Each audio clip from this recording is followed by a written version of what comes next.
and welcome to Seasoned and Smart, a production of Greater Lynn Senior Services. I'm Susan Brown, and I'm the community education nurse here at GLIS. And we're really fortunate today to have two guests with us, and we're going to be talking about tap dancing at the Lynn Senior Center. Our guests are Rowena Winnick, who's the choreographer of the group, and Debbie Davis, who's choreographer in training, right? And also a student, yes. And unfortunately, McHugh, who's the instructor, was not able to be with us today, but we're really grateful for Debbie for stepping in at the last minute. Hooked her in at the last. Absolutely. Sometimes that's the best way. So, Rowena, maybe you can tell us a little bit about how you happened to get started with all of this, the tap dancing and then the choreography. Well, I retired at the end of 2000, the year 2000, and I was just looking for things to do. I went into a supermarket one day, or no, it was the Swampscott Library, and there was one of those flyers on the wall with those little pull-off tabs that had Ann McHugh's telephone number on it. I called, I found out when the class was. At that time, there were two classes in Marblehead. And I went to Marblehead, and I was the fourth person on the stage. And it started then. I started once a week, and then I started twice a week, and little by little we started to get a lot of responses. Then I came to the Lynn Senior Center, and then a few years later Swampscott contacted us. But it just grew slowly and steadily, and we started with maybe 4 or 5 of us on stage, and now we have over 60 students. 60? Spread all over the senior centers in this area. So you move around from senior center to some of us go every day to a class. Some of us pick and choose as our schedule permits. But we have 5 classes a week, and beginning classes, and then we have a more advanced class for what we call the performing group. We have a class specifically for that group. But everybody takes class and learns the dances, and those people who want to perform will go to the special performing class, and that's where we learn. We sort of smooth the rough edges at the performing class. But anybody can go to any class, even the performing class, just to keep up. Well, that's really how you learn. And oftentimes you learn by watching, but also experimenting. Yes, to actually get out there and dance. And it's just terrific fun, great camaraderie. I know we're going to have some shots of an interview with some other students, and also some taping of a class that you were in that group, right there in the front line, I think. And so we'll have a chance to see it, too. Can you tell us, what does it mean to be a choreographer? What do you do as a choreographer? Goodness, well, you know, that in itself is amazing. I never had any idea what choreographers did, and I think I was in my 2nd year with Ann, and one day, just kind of an offhand comment, she said, you know, anybody, I want to see anybody's choreography. And I said to myself, wow, there was always this little piece of music that I loved. I'm a musical theater buff, and a little overture to 1776, the musical, and I thought, a minute and a half, this would be such a great little number. And so I choreographed it, and I brought it to Ann, and we worked on it. And what you do, believe it or not, it's like painting or writing a book. You fill an empty space. You fill a space with sound, and with the pattern the body needs to do to make that sound. And at that time, my vocabulary, my tap vocabulary, the steps I knew were very limited. So, but it was enough. We filled that little piece with a march, and all the students learned it, and we loved it. And as time went on, another piece of music fell into my head, you know, and I began to see steps, and I kept doing this with Ann, and I kept bringing them to her, and we refined them, and I hand them to her, and she teaches me. Because to picture it is not necessarily to do it. So we finish the dance, and I say, here, now you teach it to me and everybody else. And as time went on, and we had more steps in our repertoire, the choreography got a little bit more complicated. But we always have the simple dances that the beginners in our class can stay with until they feel comfortable enough stepping into the more complicated pieces. But I don't know where it came from. It just did. We never really know, I think, sometimes of where that creative urge is going to come for each of us. Yeah. And how about, now, Debbie, you said how long have you been a student? A year and 4 months. A year and 4 months, and you're already moving into an apprenticeship here. What is it about this that kind of intrigues you to explore choreography? Just a way of expressing yourself rather than using words. Words are a little bit more difficult. If you can express yourself with your body and through dancing, it's just an easier way for me to express, so I do it through the dance. And learning through Lynn and Ann, and I actually have never choreographed before, so this will be new. Well, I think when I did have a chance to talk with Ann Briefway as we were preparing for this, I was really impressed with her whole philosophy about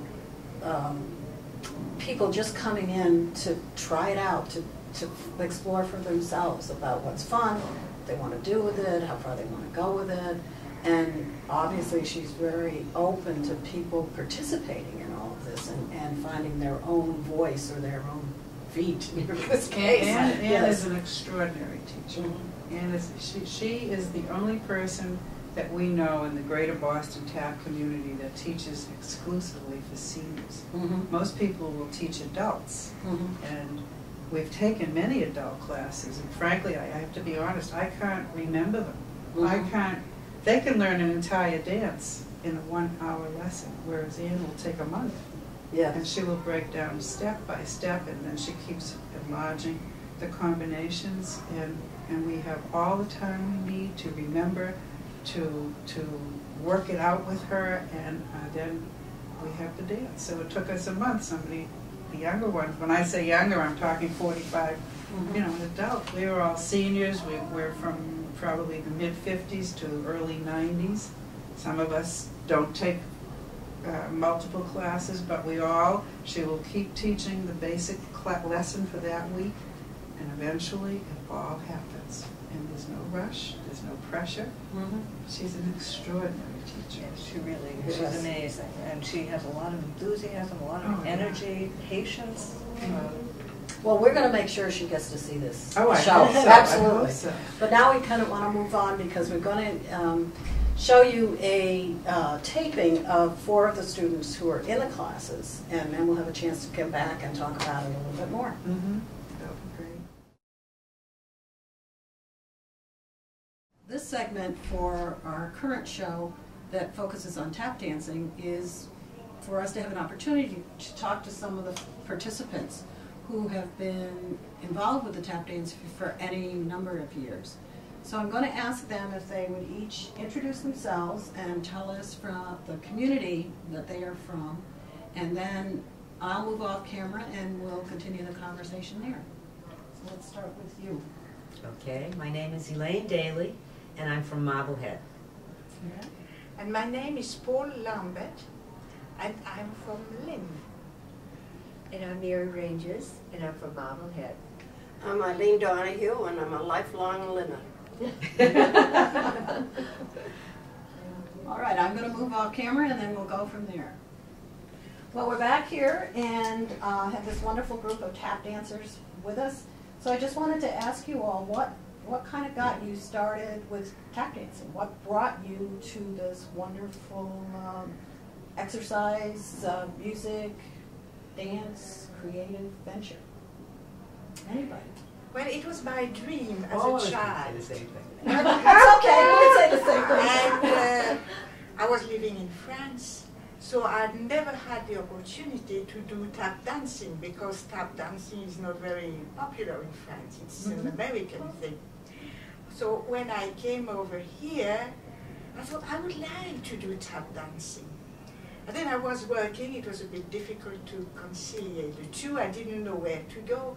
And then I saw an ad in a newspaper, in a Lynn newspaper, that there was tap dancing here in the city. So I came here and I started it. Wonderful.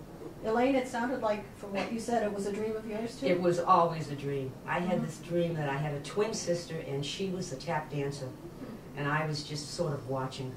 And that person was really me. That was the one I wanted to be. I love tap dancing. It makes me feel light and airy, and it's the happiest dance ever. I mean, most dances are happy. You know, most dances are happy. But tapping just, you can't be sad when you're tapping. It's just impossible to be sad. But it's a wonderful dance. Good. Yeah, and these friends that we've made over the years is just wonderful. Yes, it is, really. And how about you, Eileen or Mary? Well, I saw an ad in the paper. I had just retired, and I saw an ad in the paper, and I said, gee, I'd love to do that. And I came down. I've been here several years. I just took a year off. I just came back. I missed it so much, and here I am back, and I just love it. But you were a professional. Oh, Yes. yes. She was a professional dancer. Well, I was a chorus girl, but we never did tap. I mean, chorus girls don't do tap, except for the Rockettes. I wasn't tall enough to be a Rockette. But anyway, so this is sort of prolonging my musical life. And how many years have you all been tapping? With At least Ann? 10. At least Annie's 10. been there for 10 anyway, or maybe this is the 11th year. So you've Yeah. all been doing this for quite a No, while? for me, it's 4 years. 4 years. Yeah, Paul is new. Relatively newbie. new. Relatively new. I think Paula and I started about the same time. Oh, you were there before. Yeah, but not much. Yeah. Well, now you've mentioned, you know, some of the friendships that have come as a result of tapping, and certainly Elaine mentioned how joyful this experience is. What have been some of the challenges? Was it difficult in the beginning to learn how to tap? We have a wonderful teacher, Yeah. and she really could make anybody learn the dances. She's so patient, and she has a technique which is so good. So it's when she presents a step, it seems to be impossible, and then we do it. She breaks it down. She Mhm. breaks it down, lowers the speed, and shows us Mary was a exactly. dancer too. Yes, Mary was a dancer. Well, I started tap dancing when I was like 4. Oh. I really continued it, and then when the senior center offered this tap class, which was before Ann, it was Jeannie Smith taught, then Jeannie took a job at the Y, so Ann filled her place, and so I continued. I like Ann very much. And it's been wonderful because we do little shows and we go to the nursing homes, and to me, it's very satisfying to bring a little joy. I really continue, and I've made so many friends, which it's impossible to say how much joy it's brought into my life. Yes. You know, that I think is the unique part of our group. We range from, I think it's 42 to 92. And it's to go into the nursing homes, as Mary said, that is the most satisfying thing. They love us. Yes, They I'm sure wake they up do. and they I'm just, sure they do. they're alert, and we love it and they love it. It's a win-win situation. Now, I saw you at the AARP Cabaret. Oh, yes. Night. I'm not sure how many of you Forgot were to actually mention that. in that group, but that was wonderful. I was Yes, there it with a was. friend, and we didn't know you were going to be performing, and there you were. So I think it's been really fun for me to hear from you about what this all means to you. Welcome back. We've just had a chance to see a great interview with your comrades, your friends from the tap dancing group, and it was really fun for me to talk with them because I learned so much about kind of their history, but also it's also very clear the camaraderie, the pleasure of each other's company, and how they've been learning together and sharing together beyond tap dancing. It goes to all sorts of areas of their lives, and that's really great. It Most really is good. definitely. We are each other's best friends almost. It's we kind of grew up together in the tap world, and performing together. And once you start performing with somebody, the bond is just amazing because you're putting yourself out there, and you know the mistakes each other is making, and it's always fun. You always look at somebody when you mess up, and they laugh with you. Yes. And nobody makes fun of you, nobody points fingers at you, and we all teach each other. If Debbie gets a step and I'm having trouble with it, I'll ask Debbie to show it to me, or we're just very close. We want to know how each other's husbands are, and did your grandkids get into college, and you know, what's going on, and is your shoulder better, and all the things that we all deal with at this stage of our lives. It's a special community. Very close friends, yeah. We go to tap camp together. We go to New Hampshire once a year for 4 days. We have a ski lodge that Elaine has access to, and we rent it, and we take 18 of us, and we cook together, and we have classes twice a day, and we watch films together, and we play games, and we dine together, and it's like an isolation, and it is so intense that when we leave, we're always crying, and we're going to see each other the next day. But it's like you said, there's that special bond when you've experienced all these things together. And I think, I'm thinking now of our cable crew, when you talk about we make mistakes together and we can laugh together, and the whole piece of being able to laugh at your mistakes and share them with each other is so important. Yeah. Well, Debbie, maybe you could share with us any advice you have for somebody who's watching and is saying, I'd love to be a part of that. How do you get started as a beginner? Well, the first thing I would say is do come and try it out, because it's awesome. And if you've ever had any desire to dance at all, tap is a great type of dancing to do, because it's your feet. It is very technical, but you don't have to be a dancer to do tap. You can kind of, as long as you have some rhythm and you like music, come and you can do it. And the other thing is, don't give up. When you walk into, I remember walking into my first class, and the truth is that I had danced when I was younger. I danced until I was 18. And I walked into the first class, and I was overwhelmed.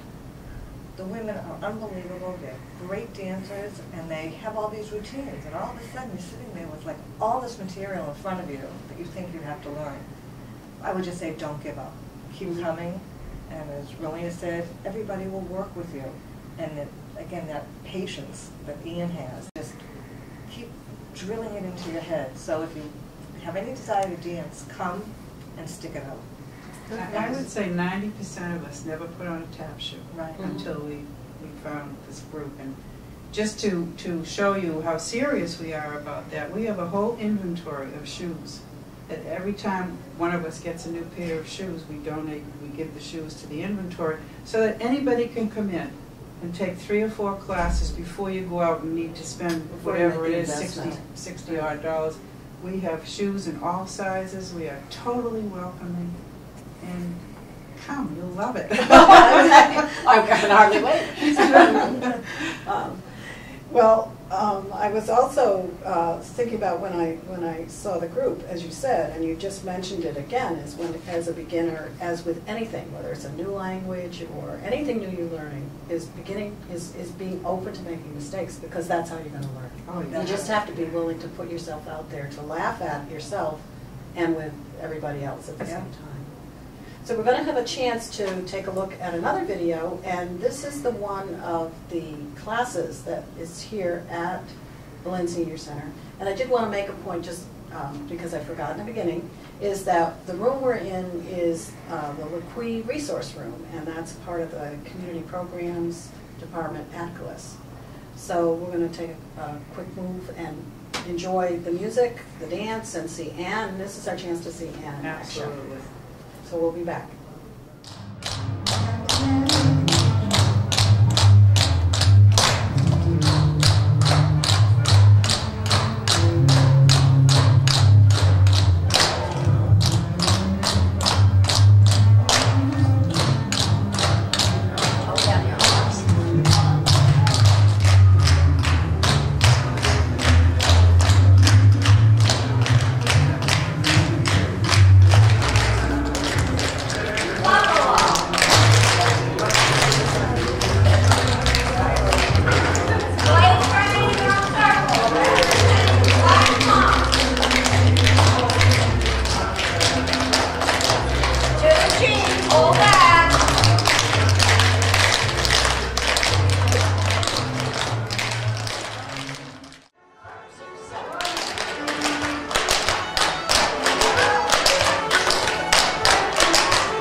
And Debbie, how about if you would tell us, how does it formatted? What's sort of the usual class look like? Okay, well, every class begins with a warm-up and ends with the cool-down. And that is a given. Mm-hmm. The warm-ups and cool-downs may differ, but they're always in the class. And then the in-between, the warm-up and cool-down, depends what we're working on. If we have a performance coming up, we may spend a lot of time practicing the dances that we're doing at that performance. If we have nothing scheduled on the schedule, we actually will work on new material that Ian and Rowena will come up with for us, and whatever that new material is, and we just spend our time working on that. And that's basically the setup of the class. And what you saw was one of the dances, that dance that we did, it was called the Celtic. Mm-hmm. And that's one of the dances that will often go into our performance rotation. Mm-hmm. Again, depending who's performing, but it will very often show up in the rotation. Possibly on that day we were preparing for a show, so we were practicing that dance. And I think the first part of the video was of the warm-up session, wasn't that? warm-up, You that's start, exactly right. as I remember when I saw it, you started out slow to get your muscles going, to get comfortable, to sort of get everybody loosened Right. up, and then you get faster and move into the more difficult, Mhm. challenging parts. Right. And again, always ending with a cool down, so that, Mhm. you know, when we walk out of here, we're not like, you know. Well, and we didn't really mention that one of the benefits of tap dancing along with everything else is the exercise that you're getting. It's Exactly very right. aerobic, or you're working hard. And I'm sure that people get used to that as they get started. They can Oh, move into that gradually too. And people that watch us, they say, oh, I'd love to do that, but I have bad hips, or my knees, or my ankles, or whatever. That's the beauty of what Ann Mhm. does. She adapts all of the steps so that we really don't have any high impact dancing. Mhm. It's low impact. Whatever your issues are, your body will handle it. And everybody puts into it their own level of where Mhm. they're at. You know, we talk about the different age groups, but everybody can put into it what their level is and how much exercise they can put into it. And it all just sort of blends together. Well, and I think that's one of the things we gain as we do get older, is that we are we're able to say, okay, I can do this much and that's cool. And that you don't have to match whoever else is next to you. You can go at your own pace and get to gradually, as you said, to the point where you're doing more intricate or more vigorous Let me dancing. tell you another benefit. I don't know if you've mentioned this before, but the memory Mhm. aspects, that you're constantly using your mind to remember things, Mhm. and you think, oh, I have no memory. Trust me, when you do a dance with 19 different combinations and you're doing it, Mhm. you're doing it. Yes. So memory is sharpened, and the body is moving all the time, and you're loving your sisters on the stage with you. Yes. And another benefit is that you are truly in the moment. When you're here, Yes. you are nowhere else. You can't be, because You you're have to be. constantly concentrating. So you can, no matter what else is going on in your world, for that 1 hour, you're happy. Yes, you're a showgirl. You're a for that showgirl one. and you're happy, right. Well, believe it or not, we're just about up for time, which I can't believe. We had a couple more questions for you, but one of the things is, as I understand it, if people want information, they should be calling the Lynn Senior Center. The phone number is 781-599-0110 and ask for the Senior Center. And I want to thank you both so much for being with us today. It's really It was a been pleasure. great, and I'm going to come down and visit you when you rehearse it again. Thanks so much. Thank you very much. And thanks to the audience for joining us today.